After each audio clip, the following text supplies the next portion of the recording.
Chotila Rajkot national highway પર ચોટીલા તરફ જઈ રહેલી ખાનગી ટ્રાવેલ્સની બસ અને ડામર ભરેલા ટેન્કર વચ્ચે ચોટીલા તાલુકાના સાંગણી ગામની નજીક ગંભીર અકસ્માત સર્જાયો હતો। ટેન્કરનું ટાયર ફાટતા પાછળથી આવતી બસ ટેન્કર સાથે અથડાઈ હતી।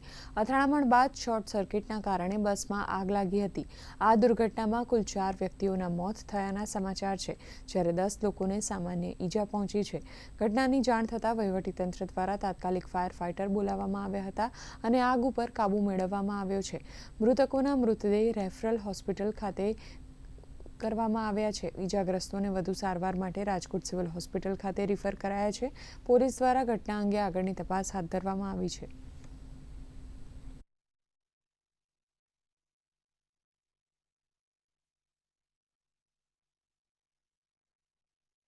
મોડી રાત્રે 1:30 વાગે ચોટીલા રાજકોટ હાઈવે ઉપર સાંગાણી જે ગામ આવેલું છે ત્યાં પાટિયાની નજીક એક ખાનગી ટ્રાવેલ્સ અને ડામર લઈ જતું ડમ્પર વચ્ચે અકસ્માત થયેલો છે અને આ અકસ્માતની અંદર 4 લોકોના મૃત્યુ થયેલા છે અને જે 4 લોકોને ચોટીલા રેફરલ હોસ્પિટલ ખાતે પોસ્ટમોર્ટમ માટે લઈ જવામાં આવેલ છે। 10 લોકોની ઇન્જરી થયેલી છે।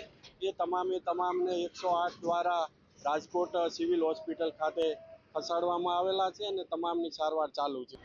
બસની અંદર આશરે 35 થી 40 વ્યક્તિઓ હશે એવું અનુમાન છે, જેમાં 10 વ્યક્તિઓ ઇન્જરી થયેલી અને 4 ડેડ બોડી મળી। બાકીનાઓને બચાવી લેવામાં આવ્યા અને તેઓને રવાના કરી।